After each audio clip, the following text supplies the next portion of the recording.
Sveiki, šiandieną mes filmuojame kitų rakursų studijoje neatsitiktinai, kadangi tai yra paskutinis reportažas prieš išvykstant mums į IFOS parodą Berlyne, kur bus ir konferencija, ir paroda.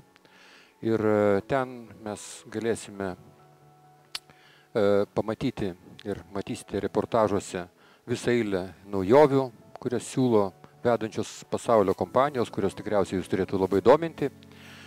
Na, bent jau tam mes dirbame, kad jūs išgirstumėte atsakymus iš visą eilę klausimų, iš šitos tematikos jūs dominančios šitoje srityje. Neatsitiktinai stoviu čia priešais kamerą, neatsitiktinai laikau savo telefoną Note 3, kuris jau metus laiko yra mano kišenėje, na, gal šiek tiek mažiau, vos mažiau, tiek mažiau, kiek rinkoje liko laukti iki Note 4, kurio prezentacija ir yra pagrindinis įvykis, dominantis mane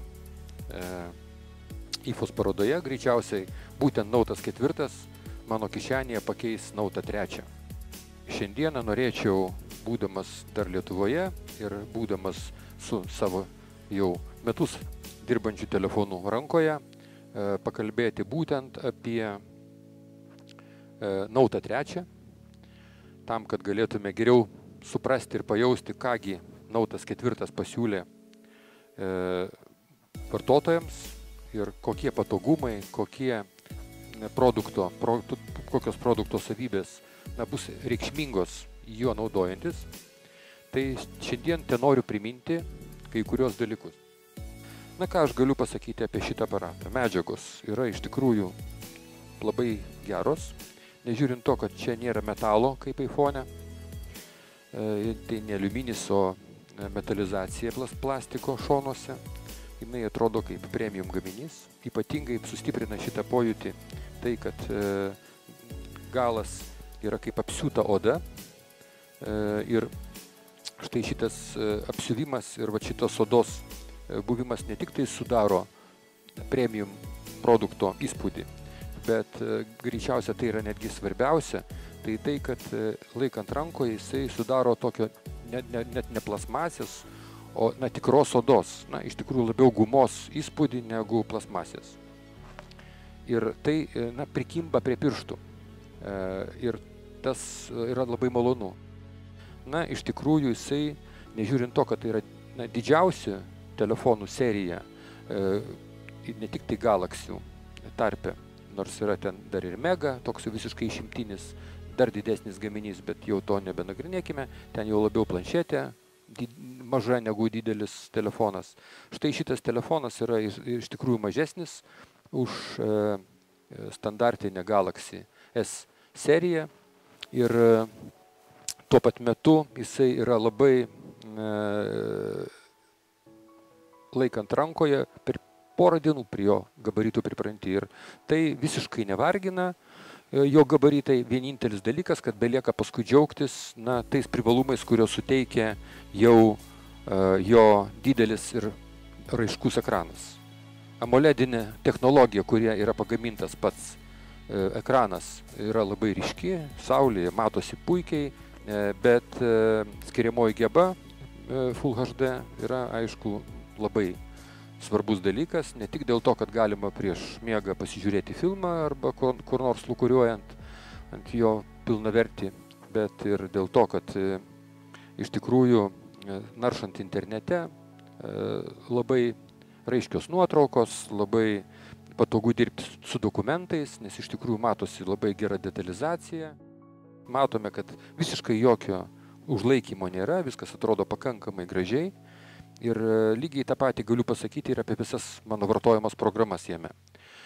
Kas iš tikrųjų šitame Note 3 man labai patiko? Tai, kad jame yra 3 GB operatyvinės atminties. Vėlgi neaišku, kas bus 4. Yra tokia rumors informacija, kad liktai gali būti 4 GB.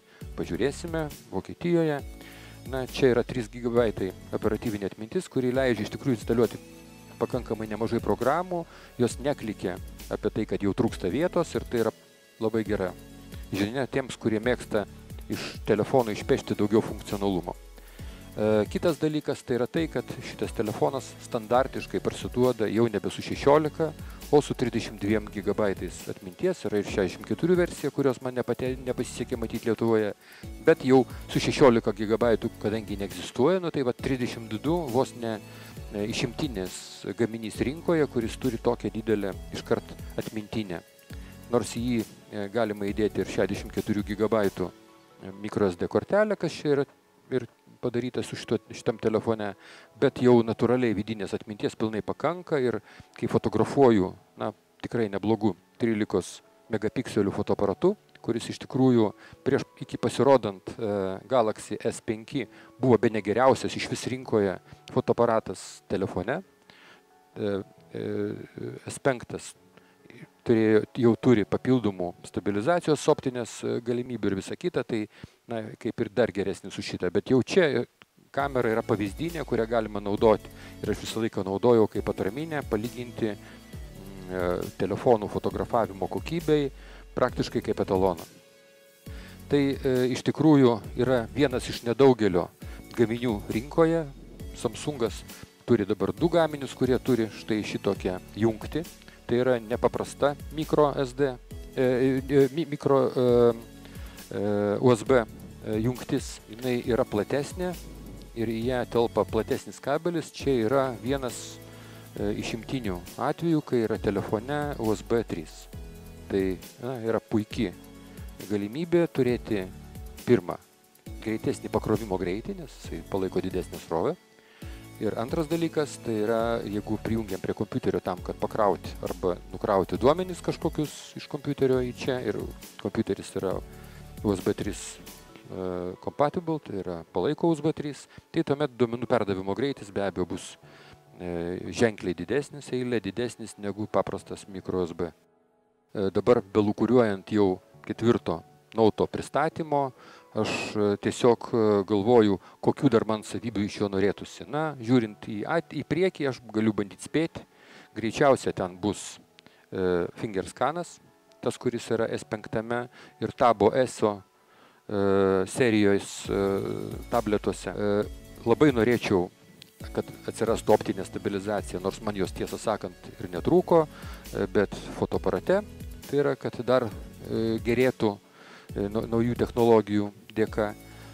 Dydis man jis netrukdė, nei svoris, nei skiriamosios gebos man trūko.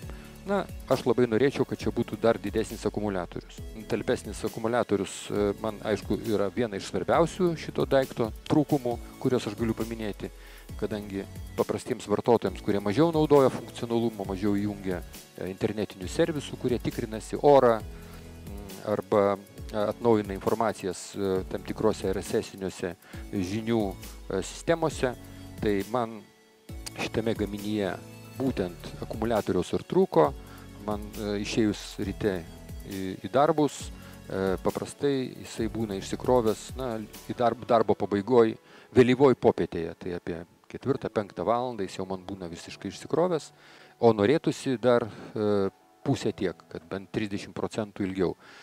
Iš tikrųjų, aš labai patenkintas šito gaminiu ir tai kalbu ne tik dėl to, kad man Samsungas kaip gamintojas patinka, bet tiesiog tai yra mano metų patirtis štai su šito Note 3 ir su labai dideliu smalsumu važiuosiu į Vokietiją, žiūrėsiu ne tik tai kitų gamintojų įvairias naujoves, kurias jie pasiūlys, bet ir žiūrėsiu, kągi pasiūlys Samsungas, kaip įvyks tas renginys, kaip bus dar labiau išnaudotas tai šitas rašiklis, kuriuo aš naudojos pakankamai nemažai, ar dar bus praplėstos jo naudojimo patogumas ir funkcionalumas.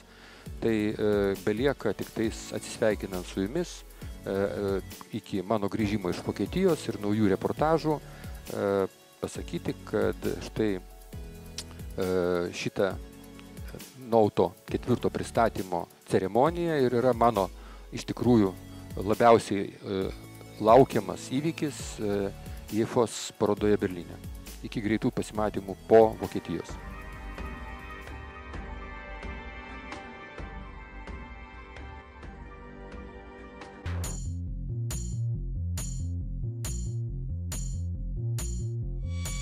That's right.